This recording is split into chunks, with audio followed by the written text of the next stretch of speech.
Oke, selamat pagi semuanya. Pagi. Gimana kabarnya hari ini? Baik. Nah, hari ini kita akan membahas topik yang sangat penting nih di dunia musik. Jadi, kayak jadi musisi tuh nggak sebatas hanya bikin lagu aja, tapi juga harus tahu tentang hal ini, yaitu tentang hak cipta. Pada tertarik nggak? Amin. Tertarik. Tertarik. Oke. Nah, sebagai pembuka saya mau ngasih cerita dulu sih. Waktu dulu saya masih muda tuh ya, waktu masih seumuran kalian, itu kan kayak Spotify tuh belum ada. Jadi saya lebih ke pakai CD atau VCD kalau misalkan mau dengerin lagu. Nah, di VCD itu pembajakan tuh jadi momok yang meresahkan banget buat para musisi. Karena pada waktu itu kan mereka kayak banyak pembajakan di pinggir-pinggir jalan gitu. Kalian pernah lihat nggak sih yang kayak orang jual CD gitu-gitu, kaset-kaset di pinggir jalan? Nah, itu tuh biasanya pembajakan, teman-teman. Nah, akibatnya dari pembajakan-pembajakan itu, para musisi atau industri rekaman tuh bahkan sampai merugi 2 triliun akibat pembajakan. Nah, ini tuh terjadinya pada sekitar tahun 2007 gitu atau 2006 lah. Nah, setidaknya ada 500 juta keping lagu yang ditemukan itu tuh dibajak oleh orang-orang yang tidak bertanggung jawab. Akibatnya ini tuh jadi selain bikin rugi ya secara material, tapi juga bikin generasi muda itu pada masa itu jadi kayak males buat bikin sesuatu yang kreatif, dan mereka lebih cenderung meniru atau membajak yang justru merugikan orang lain. Nah, waktu itu mungkin tuh di pikiran kita adalah kenapa bisa kayak gitu, karena memang belum ada undang-undang yang benar-benar kayak mengatur tentang itu, dan pelanggarannya atau hukumannya, sanksinya itu juga belum jelas gitu. Tapi ternyata setelah tahun 2002 pemerintah telah membuat undang-undang tentang hak cipta, faktanya pelanggaran hak cipta masih marak terjadi, walaupun sekarang bukan pakai kaset lagi, melainkan di YouTube, TikTok, dan lain-lain. Nah, hal inilah yang menjadi masalah. Jika undang-undang belum mampu menghilangkan kasus pelanggaran hak cipta, lantas hal apa yang harus dilakukan sebagai upaya untuk melindungi suatu karya, khususnya karya musik? Nah, makanya oleh karena itu hari ini kita akan belajar lebih dalam lagi tentang hak cipta musik. Tapi ini bukan hanya di satu pertemuan ini, tapi akan berlanjut sampai beberapa pertemuan ke depan karena mengingat betapa pentingnya materi ini. Oke, kita lanjut ya. Oke, jadi di sini ada tujuan pembelajaran. Tujuan pembelajaran kita adalah yang pertama, memahami pengertian dan pentingnya hak cipta. Yang kedua, memahami jenis-jenis pelanggaran hak cipta. Yang ketiga, memahami bagaimana cara melindungi suatu karya musik dari pelanggaran hak cipta. Dan yang terakhir, memberikan solusi dari permasalahan pelanggaran hak cipta karya musik di Indonesia. Jadi setelah pembelajaran ini selesai, satu rangkaian pembelajaran ini selesai, kalian diharapkan untuk bisa menguasai kemampuan-kemampuan ini. Nah, tapi hari ini saya nggak akan memberikan penjelasan banyak-banyak nih ke kalian, dan kalian hanya sebatas menerima penjelasan dari saya, karena saya yakin kalian semua di sini pasti juga udah pernah dengar atau membaca berita yang berkaitan dengan pelanggaran hak cipta atau pembajakan musik, bener gak? Benar. Nah, contohnya apa aja coba yang udah kalian ketahui? Apa, Putri? Boleh? Dia tuh kayak remix lagu tanpa izin. Kayak biasanya kan di TikTok tuh kan biasanya kalau lagu mahal ini, ibu tahu kan mahal ini. Mahal ini tuh. Mahal ini kan lagunya tuh slow banget ya. Smooth gitu. Yang Tapi sial tuh, itu ya? Terus kayak dibikin jedab-jedab gitu kayak sial kamu curangi aku. Bener banget. Kan jadi beda ya, Iya. jadi bukan kayak punya Mahal ini gitu. Oke, ada lagi nggak yang tahu? Berarti dimurahin ya, Bu? Bisa aja lah. Oke, Erika. Plagiarism gimana tuh penjelasannya? Plagiarism tuh jadi kayak lagunya itu kayak sama persis dengan penyanyi aslinya. Kayak contohnya itu lagu Trouble is a Friend dari Landcast itu jadi ada penyanyi dari Filipina, dia mengcover lagunya tapi benar-benar sama persis dengan lagunya si Landcast, Trouble is a Friend itu. Oh, itu masalah baru-baru ini ya? Iya, baru 23 Maret kemarin, Bu. Wah, 23 Maret update sekali kalian ya Iya, tuh kan? oke. Apa saya bilang? Jadi saya asumsikan kalian udah punya pengetahuan yang lumayan ya tentang topik ini ya. Oke. Jadi secara garis besar saya akan meminta kalian untuk membuat kelompok yang terdiri dari 2 orang. Jadi kayak pasang-pasangan gitu nih. Nah, nantinya setiap kelompok bebas memilih satu masalah hak cipta yang ingin kalian bahas. Boleh berdasarkan jenis-jenis yang sudah kalian sebutkan tadi, atau jenis lainnya yang mungkin belum terpikirkan. Nah, lalu kalian akan menggali lebih dalam lagi tentang hak cipta dari sumber online yang kredibel. Nanti akan saya jelaskan lebih lanjut. Dan yang serunya, kalian gak akan hanya melakukan pembelajaran ini secara online, tapi saya akan mengajak kalian untuk datang ke sebuah talk show nasional yang membahas tentang perlindungan hak cipta. Ini juga akan saya jelaskan lebih lanjut nanti. Keren ya, Flo? Keren banget, nah kan? Nah, selanjutnya dari pengetahuan atau insight-insight yang sudah kalian peroleh dari sumber daring maupun luring tersebut, kalian harus memikirkan penjelasan, menyediakan solusi atas permasalahan yang kalian pilih tadi, permasalahan hak cipta yang kalian pilih tadi itu. Hasilnya nanti akan dipresentasikan dalam sebuah pameran yang akan dihadiri oleh semua Bapak Ibu guru dan seluruh siswa-siswi sekolah kita.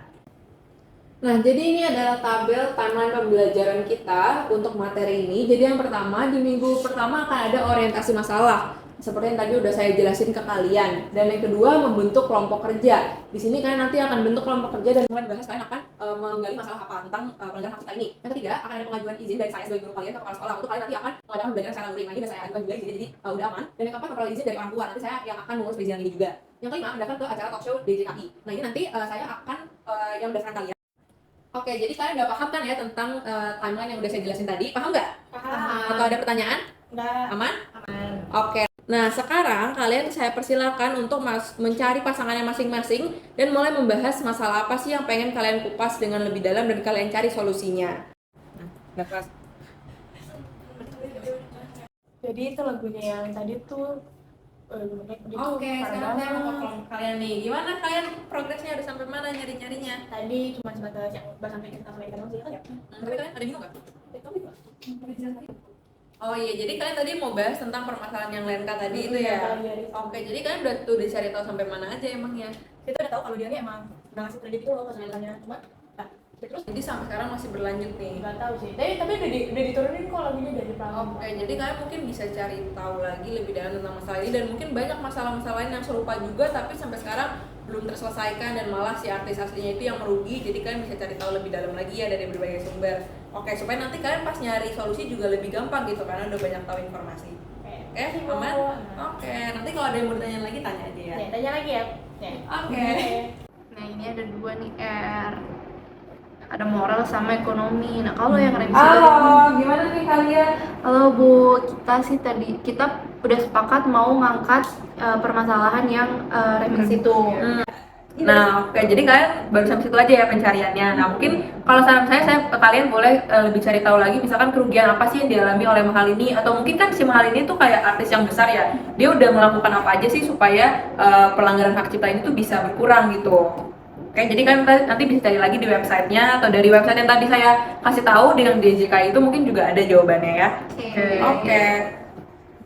Oke, halo semuanya, selamat pagi. Nah, akhirnya kita ketemu lagi di pertemuan minggu kedua. Jadi setelah di pertemuan pertama kemarin kita udah membahas tentang, kita udah bagi kelompok, terus kita juga udah tahu mau membahas permasalahan apa. Kalian udah tahu kan? Aman? Masih inget dong pasti?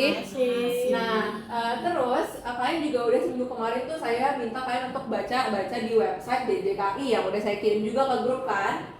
Nah, sekarang di sini berarti saya anggap kalian udah mengumpulkan cukup banyak informasi dong tentang masalah yang ingin kalian gali. Nah, sekarang di minggu kedua ini saya pengen kalian untuk menyampaikan apa aja sih yang udah kalian dapatkan di website DJKI itu. Jadi kalian boleh diskusi, mungkin selama ini nyarinya cuma sendiri-sendiri, sekarang boleh satuin pemahaman sama teman sekelompoknya.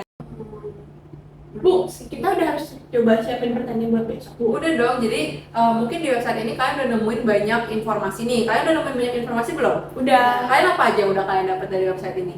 Boleh jelasin mungkin ke saya tentang Kita udah tahu apa sih ciptaan yang bisa dilindungin kayak lukisan atau musik kayak tadi kan. Terus lagi. ada Kayak- definisi hak ciptanya dia. Aku juga tahu ternyata kalau misalkan kayak pelanggaran hak cipta itu bisa merusak reputasi. Bener banget. Oke, jadi udah banyak ya yang kalian ketahui dan masih banyak emang di website itu lumayan lengkap secara teoritisnya kayak masa perlindungannya tuh kapan, mesti berlaku sampai kapan dan gimana cara perlindungannya, definisinya dan lain-lain. 1 week later. Oke teman-teman, selamat pagi. Pagi. Jadi di sini udah gak terasa kita besok adalah hari kita untuk datang ke talk show-nya DJKI. Pada semangat guys. Oke. Jadi pasti karena kalian udah semangat banget kan, pasti udah nyiapin dong pertanyaan-pertanyaan yang mau disampaikan. Oke, jadi Jadi mungkin di pertemuan ini saya akan nanyain beberapa pertanyaan yang udah kalian siapin, tapi mungkin nggak semua karena pastinya kalian udah nyiapin banyak pertanyaan. Misalkan kalian mau wawancara itu kan cukup banyak. Jadi nanti kalau emang kalian mau wawancara, pertanyaannya akan dikirim ke saya aja, nanti saya feedback secara tertulis, secara online gitu ya di file yang kalian kirim. Oke, jadi kalau dari kalian udah ada pertanyaan belum nih? Aku sih udah ada, Bu. Oke, Putri, boleh. Aku tuh kayak pengen nanya sebenarnya, kan kemarin kan aku sama Erika tuh ngangkat tema masalah yang remix si Mahal ini tuh kan. Nah kita tuh pengen nanya, itu tuh bakal pengaruh gak sih sama integritas artistik si Mahal ini sama citranya Mahal ini terhadap penggemar-penggemar itu seperti apa?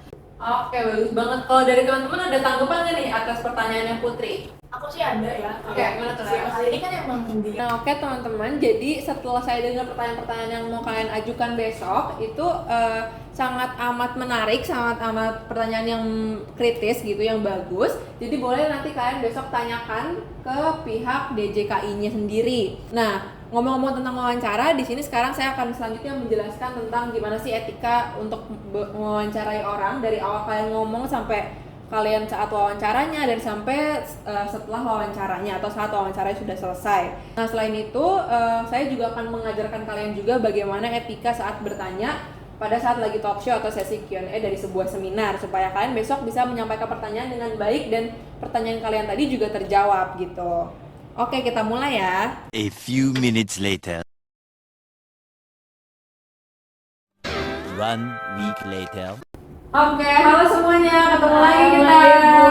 Ini udah minggu keberapa Bu kita? Minggu ketiga setelah kalian ikut talk show, ya kan? Betul. Nah, sekarang karena kalian udah ikut talk show-nya kemarin nih, pasti kan kalian udah ngelakuin pencarian informasi lebih dalam lagi. Nah, sekarang kita bakal diskusi kelas gimana sih pertanyaan-pertanyaan kalian yang kemarin itu terjawab sama pembicara di talk show tersebut. Mungkin Ibu masih ingat pertanyaannya Putri kemarin itu cukup bagus ya, gimana apakah udah dapet jawaban gitu yang menurut kamu oke? Ya Bu, jadi kemarin aku udah dapet jawabannya. Jadi kayak ternyata kita kalau mengaransemen lagu tanpa izin itu memang merupakan pelanggaran hak cipta. Nah itu tuh tercatat dalam Undang-Undang Nomor 28 Tahun 2014 tentang hak cipta. Jadi Jadi yang remix sudah pasti gak boleh dong. Apalagi kalau tanpa izin ya, kalau si penciptanya sih mengizinkan boleh berarti. tanpa izin, terus udah gitu Dikomersilkan ya. nah dikomersilkan terus udah gitu nggak sesuai sama itunya, maksudnya kayak terlalu berlebihan gitu loh, jadi kayak menggambar citranya tuh hilang 100% gitu. A few minutes later. Oke anak-anak, jadi karena kalian udah dapat banyak banget jawaban dan informasi baru dari hasil talk show kemarin dan pastinya juga hasil research kalian secara daring di websitenya DJKI dan website-website lainnya, pastinya sekarang kalian udah punya pemahaman yang lebih jelas dan pastinya udah punya hipotesis atau penjelasan mengenai permasalahan kalian itu secara lebih dalam lagi dan bagaimana solusinya menurut kalian. Nah maka dari itu sekarang saya akan kasih kalian kesempatan untuk masuk lagi ke dalam kelompok untuk mendiskusikan kira-kira solusinya ini apa sih. Dua lisensi sama kolaborasi. Oke, halo, gimana nih kalau dari kelompok kalian udah nemu kah kira-kira solusinya apa? Ada permasalahannya gimana tuh? Yang pertama itu pentransisi dan izin. Jadi karena itu pastikan bahwa remisi ini dilakukan dengan izin resmi dari Mahal ini ataupun pihak manajemennya, jadi antara manajer Mahal ini sama pihak yang mau merasakan itu. Terus yang kedua itu kolaborasi sama supervisi. Jadi kalau Mahal ini ingin memperluaskan musiknya melalui remix, dia bisa dipertimbangkan untuk melakukan kolaborasi dengan produser DJ yang memiliki reputasi baik dan karakteristik yang sejalan, Bu. Oke, jadi mungkin dari manajemen yang mahal ini juga bisa lebih aware lagi ya tentang kayak publikasi musik-musik yang mahal ini tuh sejalan atau enggak dan bisa kolaborasi juga berarti. Oke, kalau menurut kalian dari solusi kalian itu udah yang terbaik atau kalian ada usulan lain nih? Mungkin setelah kalian diskusi. Ada lagi nih, Bu. Satu lagi. Oh, ada lagi gimana? Jadi, 1 week later. Oke, selamat pagi Bapak Ibu guru semua dan teman-teman. Selamat pagi. Jadi saya mengucapkan selamat datang di acara pameran atau presentasi hasil belajar dari murid-murid kelas 11 mempresentasikan tentang hak cipta musik. Boleh tepuk tangannya dong kita semua. Oke, jadi pada kesempatan ini kita akan bersama-sama melihat apa aja sih hasil pembelajaran siswa-siswi kelas 11 ini, bagaimana mereka bisa analisis masalah dan memberikan solusi tentang permasalahan hak cipta. Langsung aja tanpa basa-basi kita langsung mulai ke kelompok yang pertama, yaitu kelompok Laras dan Florence. Yeay!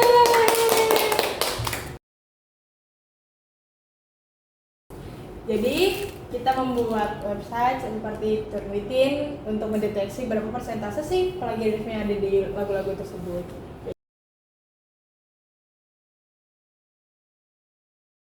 baik sekali tadi presentasi dari kelompok Flores dan Laras. Boleh kita tepuk tangan dulu dong. Oke, jadi mungkin ada pertanyaan dari Bapak, Ibu, dan teman-teman semua. Oke, Bapak, Ibu guru dan hadirin sekalian, sekarang akan saya panggilkan kelompok berikutnya, yaitu kelompok Putri dan Erika. Yeay! Oke, jadi kelompok kami membuat infografis tentang pelanggaran hak cipta. Nah, sudah ini ada ini. Terima kasih presentasinya untuk Erika dan Putri. Kita tepuk tangan dulu dong. Oke, sekarang kita langsung masuk ke sesi tanya jawab. Apakah ada yang mau bertanya? Oke, boleh banget Florence. Bisa gak sih sebagai netizen kita bisa ikut dalam adil dalam penyelesaian masalah pelanggaran hak cipta? Oke, makasih untuk pertanyaannya. Jawabannya itu bisa, karena kan kita tahu kita masih menggunakan media sosial TikTok sama Instagram. Sebenarnya nggak cuma itu, tapi di YouTube juga ada. Nah, jadi itu di setiap media sosial itu kayak ada icon yang titik 2, 3 itu dipotong. Itu yang nggak sesuai, terus baru kita laporin gitu. Oke, jadi begitu ya tadi jawaban dari pertanyaannya Florence menurut Putri dan Erika. Oke, dari yang lain apakah ada yang masih mau ngasih tanggapan nih? Misalkan dari jawabannya tadi gitu, ada yang ngasih pandangan lainnya? 1 week later. Halo semuanya, selamat pagi.